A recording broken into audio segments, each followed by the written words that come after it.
Stay tuned because we're talking to Dr. Ken Byers, author of Man in Transition, next on Fathers Are Parents Too.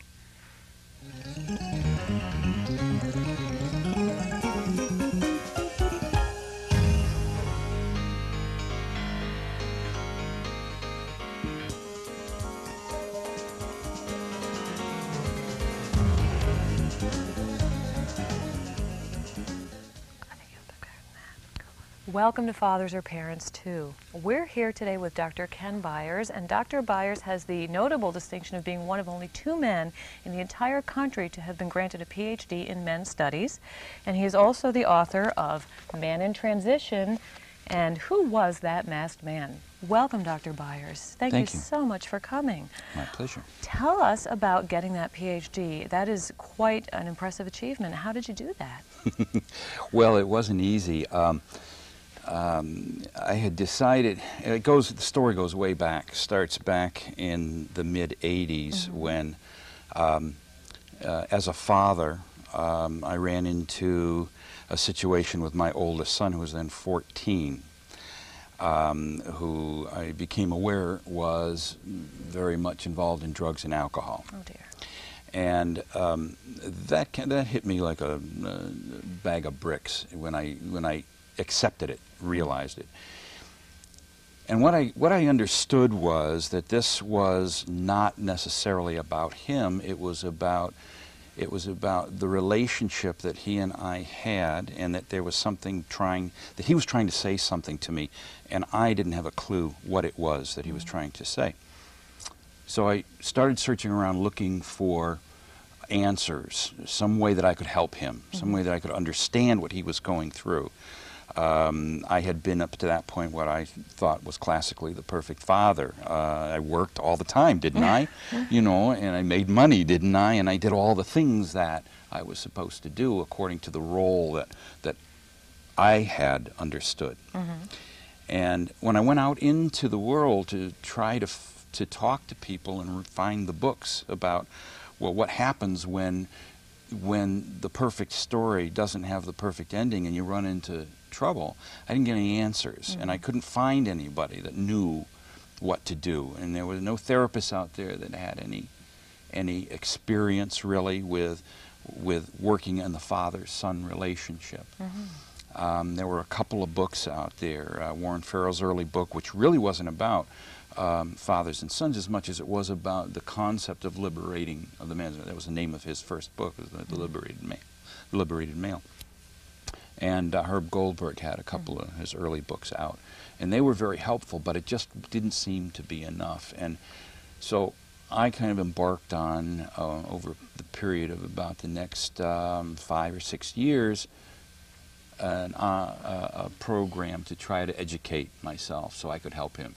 And little by little that happened, and we were able to solve his problem and some of my problems in the process, but it still wasn't enough. And I decided that I wanted to write about it and about my experiences. So the next person in your position wouldn't come up empty-handed. Right, exactly. So the next guy would have some place to go, and that's what Man in Transition, how Man in Transition came about.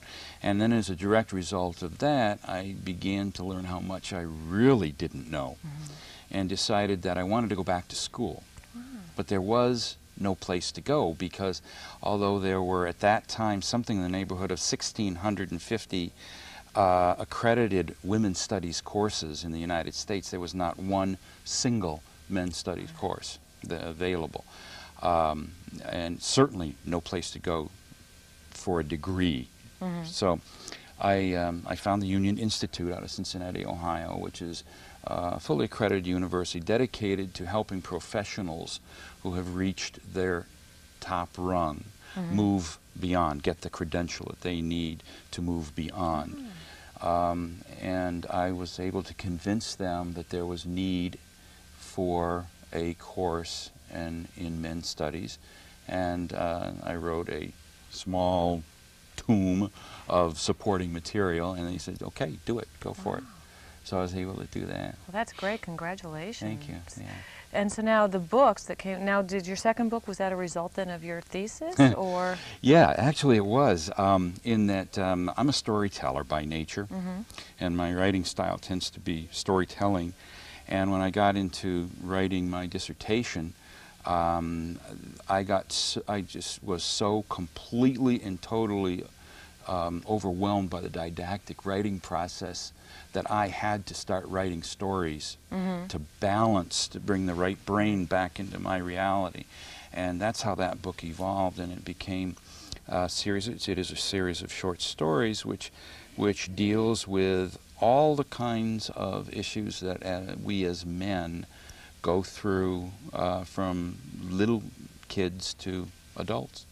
Now let's talk, you mentioned that part of your, I don't know if epiphany is the right word, but your awakening came about when you were fulfilling the model that you thought was the right thing to do as a father. You were out there working all the time, and that turned out to be either not the right thing or only part of it, not enough. A lot of men I know hit that point where when their marriage often, or the family disunites, that they were doing what they thought was the right thing, which was out being the breadwinner, and suddenly they find that that had nothing to do with what's going to happen with reordering their family once it disunites, and in fact it's a strike against them, because then the system says, well, you were never around to parent your child, so obviously you're not an involved parent. Can you talk about that a little bit? Well, I think it's one of the cruelest realities that men have to deal with today. And it's part of, I've been involved in men's groups because I personally feel that one of the most beneficial ways for men to begin to expand and grow is through the small, intimate men's group that meets once every couple of weeks, or some of them every week, which is a very growing process in the United States and in Europe also.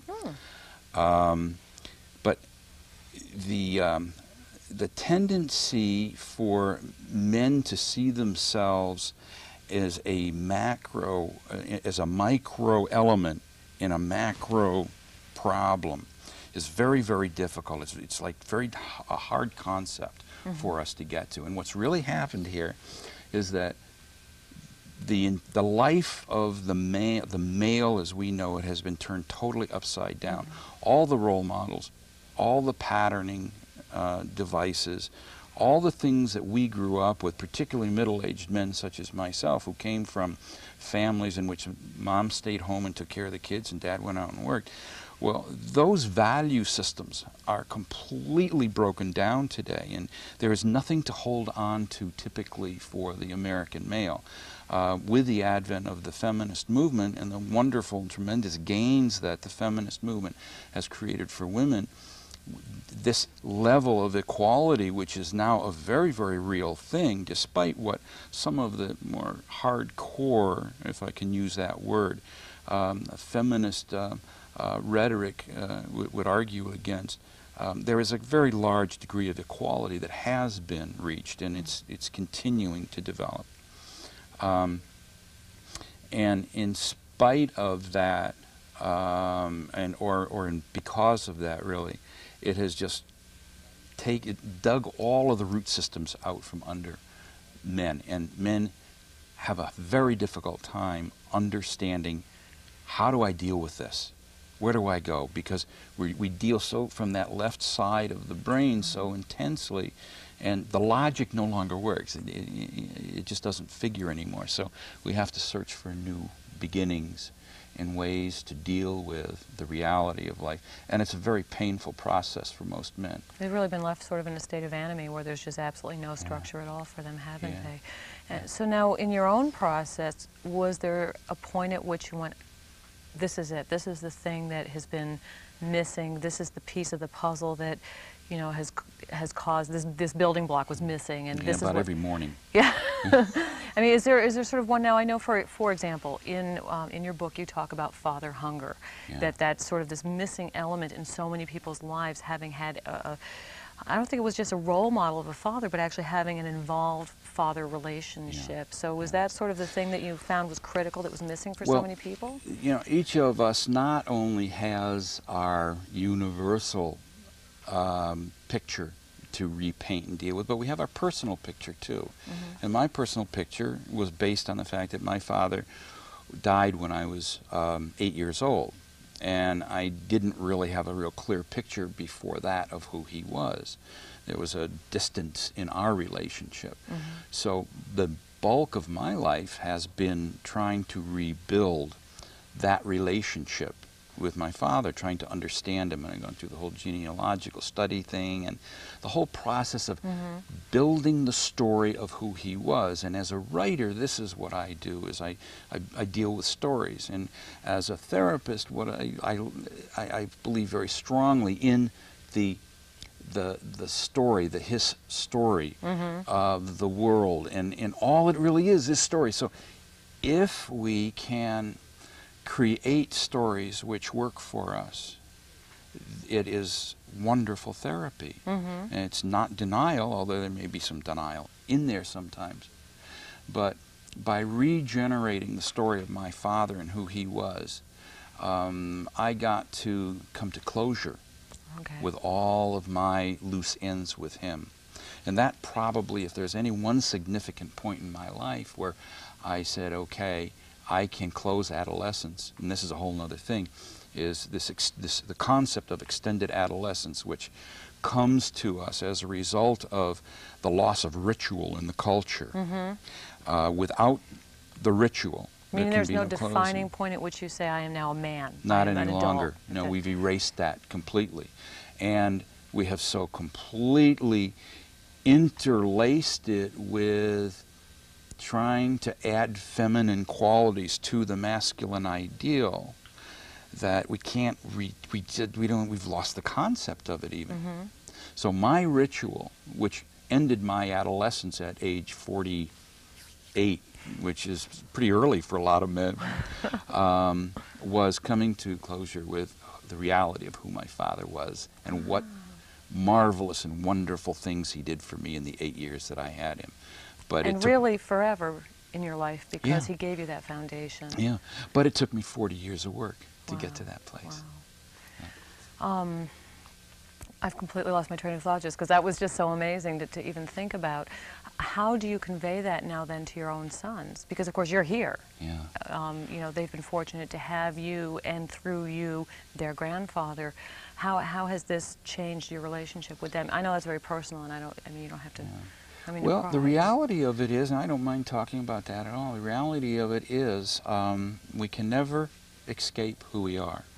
We can change the results sometimes of how, of the way we do things by the level of responsibility and accountability that we take, but we never really change who we are. And I am a result of my relationship with my father, as my sons are and always will be. And every man always will be a result of his relationship with his father. Or lack thereof. Or lack thereof. I made some mistakes in raising my kids. I didn't do it on purpose. I always did what I thought was the right thing to do at the time. But in hindsight, life has a way of showing us that maybe we could have made other decisions and other choices. So I've had probably as good and as bad a relationship with both of my boys as any typical father would have. I'm proud as heck of them. They've both done extremely well in their lives. They're wonderful kids. They have value systems that are strong and good value systems, and says a lot about them as human beings. Do we get along all the time? No. No, you're not supposed to with your kids, guess not so. all the time. Yeah. Now, in your book, when you talk about father hunger, it's obvious from what you're saying why it's just incredibly important for boys to have their father around. And in this era of father absence, it's just critical, especially when certain movements would totally minimize the importance and contribution of fathers. But you also mentioned that daughters also need that link as well. So it sounds like you're saying everyone needs that relationship with their father, or they'll suffer. Yeah, absolutely. It's, you know, it's like you can't say that the father or the mother or the son or the daughter is the most important part of this. It's a family system. It's a whole system. Each of us contributes negatively and positively to developing our children into who they're going to be. We like to think. I'm not sure that we really have all that much to say about it in the final analysis anyway, but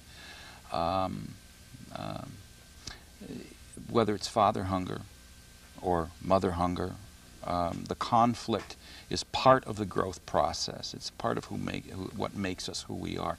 And it's critical for us. We have to have it. And it's part of the mythology of the culture that we don't have any longer. That is one of the reasons why youth in America today has the kinds of problems that they're having today. It's such a crisis. And that brings the point that even families that are disunited are still families. It's still a family system. We have to take a break, and then we have some questions for you from the audience. Okay? We'll be right back.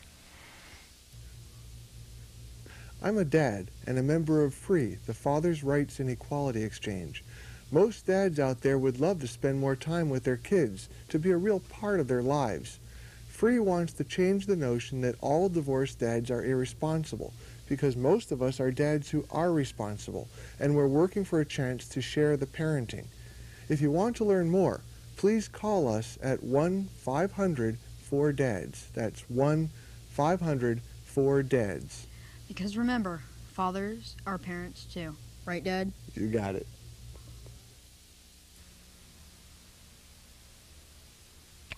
Welcome back to Fathers Are Parents Too. We're here with Dr. Ken Byers, and we have some questions for him from the audience, and we'll go to them in a minute. But first, Dr. Byers, I'd like to ask you if you could describe your two books and tell us a little bit about their content and maybe who they were written for, who would be interested in these books. I would be delighted to do that. Okay, there you go. Man in Transition is essentially a left-brained look at what it is to be a man in America. Okay, let me just stop. Left is logic and right is creative, is that right? Yeah. Okay. Left is masculine, logical, linear. Right is feminine, emotional. There's a whole litany of adjectives that we could use. But this book is written for both men and women. Okay. But it's written from a logical, linear perspective. It is an introduction, basically, for men to begin to explore the idea of the fact that there may be more to being a man than being able to pee on a tree. Okay? I can do that. It covers a lot. It opens up the spiritual aspect of it because it deals with the whole. It tends to take a beginner's holistic approach to all of the aspects of masculinity. But it is written also for women, in so far as that 85% of all books are purchased by women. Wow. And particularly books about men. And because women are trying to understand them. Yeah, women are far more interested in men than men are. And therein lies one of the real problems of the state of masculinity in America. Who is That Masked Man Anyway is a series of short stories, as I think I alluded to earlier, that follow no particular flow. It's strictly a right brain, poetic, emotional response to the problems that men have created in the world and for themselves. It asks the questions that every single man in every single workshop that I've ever done, and every man that I've ever worked with asked. Men in jails ask the questions, presidents of corporations ask the same questions, and it deals with them in a very humorous and a light way, but in a very, very serious way also. And what it's designed, each story is designed to open up a specific question in the reader and allow him to explore his own answers. Now, if one of the audience members doesn't ask you what those questions might be, remind me towards the end of the show, because I'd like to hear what they are. But right now we do have some questions for you from the audience. Sure. And right before we cut to that, if people want to order the book, I think we're going to show something on the screen. There you go on your screen. If you'd like to order Dr. Byers' books, that's how you can get a hold of them. If you don't have anything to write with, I believe they can call Directory Assistance for San Francisco, California, and ask for Dr. Kenneth Byers, right? Great. Okay, great. Let's go to our first audience question. Yes. Yes, Dr. Byers. Are there any either feminine or right brain activities or behaviors that a man could do that can help to better his relationship with his children? Yeah, there's a ton of them actually, and one of the most potent is journaling. Beginning to write on a daily basis what the experiences of the interactions are. Anytime you have an interaction with a child, or particularly an adolescent, to sit down and write about it. And then go back over it and see what you wrote, because normally we always write the truth. And the truth is a very, very powerful tool. Now, is that journaling something that can be done interactively? I'm not sure if the audience member was getting at what can you do with your child. Is that something you can do with your child, if that was? No, that's a very personal thing. Okay. To do with the child depends on, first of all, whether it's a male or a female.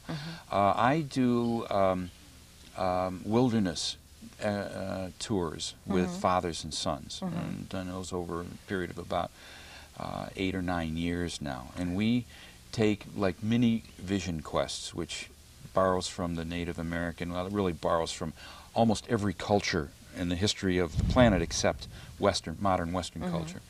And we go out into the wilderness and we spend 4 days exploring basic issues.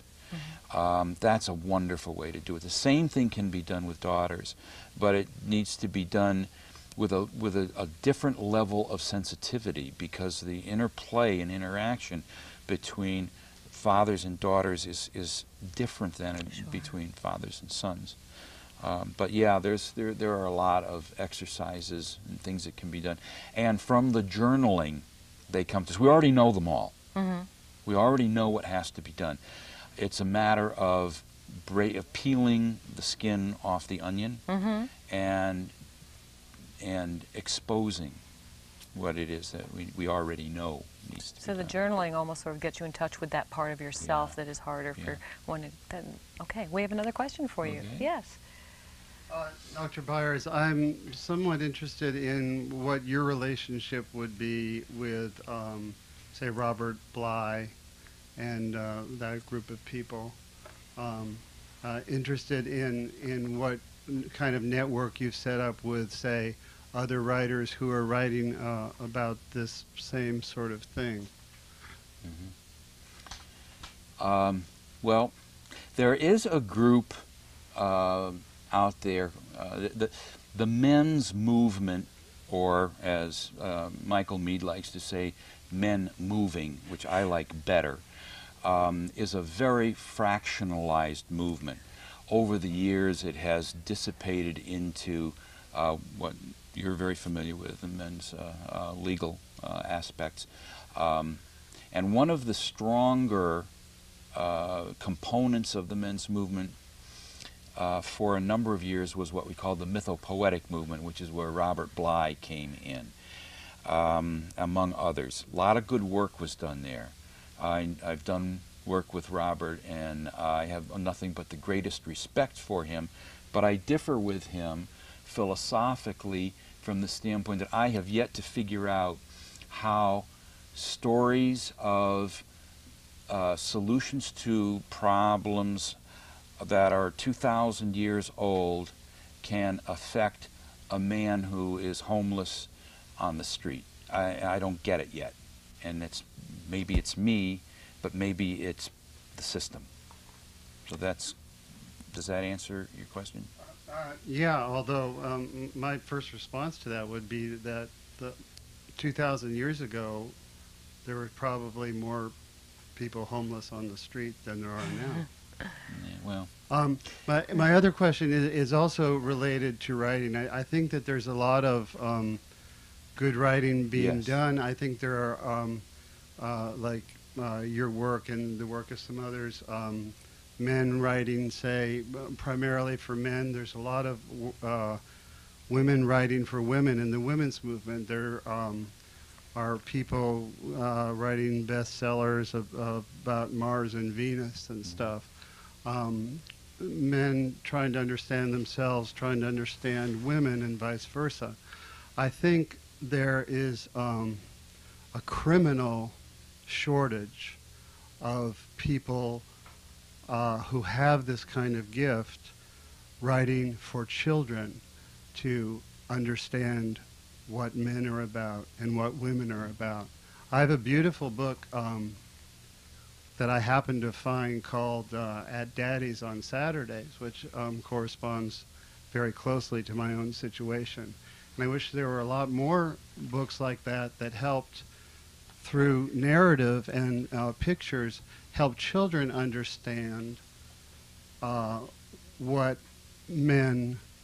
we are going through in this transition today. Boy, I couldn't agree with you more. I think it's a wonderful point.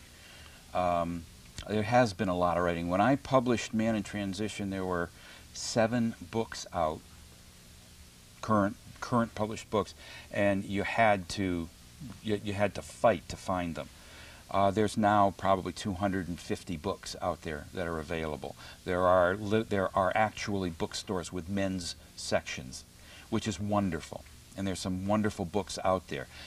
A lot of them are academic. A lot of them deal with subject matter that is just not appropriate for kids. There's no question about it. And I think your point is an exceptionally good point. Dr. Byers, we are just about out of time. If you have a 30-second answer to throw out one of those questions that you often get from these men, you won't be able to answer it, but it'd be interesting to know what the questions are. Oh boy, how do I feel? Meaning, as myself, how do I feel? Yeah, how Just do figuring I it out. know that I'm feeling, for one thing? Where is my passion? How do I identify it? And I noticed you talk about actually identifying passion, and I think it was Passion Man is in one Transition. of the critical elements of understanding. How does a man know when he's feeling his passion? How does he define it, and how does he understand it? And he has to want to define it and understand it, because we operate from the left brain. It ain't there. Okay, Passion is a heart sense. It's a feeling. It's a right brain function. That's why things like journaling become so important, because that's how you get to the passion. Wow. You know, we have completely run out of time. Will you come back? Because clearly we could do another show love just to, on this. sure. Well, thank you so much for being here. Thank you, audience, and thank you for joining us. And be sure to see us next week here on Fathers Are Parents Too.